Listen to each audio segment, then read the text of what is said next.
and high school in Newport News. And Anita, what's it look like there? Oh, well, people are just starting to arrive right now. You know, we've been poring over these documents today released by the Navy. And beyond words on a script, this means a lot for people's households. So we put in a phone call earlier today to ask Congressman Bobby Scott if he would mind just speaking to us for a moment before he speaks to the crowd. He's here with me right now. Thank you so much, Congressman. Thank you. It's good to be with you.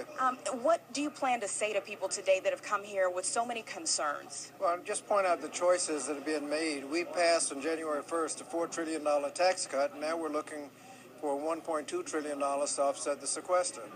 Of course, it seems to me that we should have thought of that before we spent the $4 trillion, but we are where we are. The Navy, the Army have all issued releases as to the damage that will be done to the Hampton Roads economy.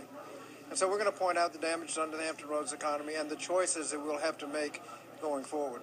What do you say to the people who are very frustrated with the lack of compromise in Washington right now when it comes to this issue specifically? Well, it's not just a matter of lack of compromise. The question is making some decisions to move forward. We're not doing anything. It's not a question of compromise. And some things you just ought not compromise with. I mean, one side wants to eliminate Medicare. So let's just cut it in half. No, we don't want to do anything to Medicare. And I think people will take their positions, argue, come to a resolution, and then we'll know exactly where we are. The problem now is that nobody wants to do anything. They don't come up with budgets that add up. They don't have specific proposals. They want to reduce the size of government with unspecified cuts, don't want to specify anything.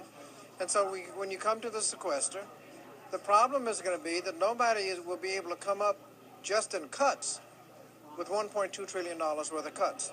Now, there are a lot of ways to come up with revenue, but if you don't want to compromise on revenue, then you have to come up with a list of cuts. And I think the Republicans have concluded that the most advantageous thing on their part is just let the sequester go through. So does this happen by March 1st or not? Well, the Republicans put us on vacation for the week. We only got two weeks to go. Okay, thank you. Congressman Bobby Scott here for his forum tonight. He'll be speaking in just a few moments. We're going to be here for the forum, and we'll be sharing the audience's concerns coming up later on tonight. In Newport News, Anita Blanton, 10 on your side. All right.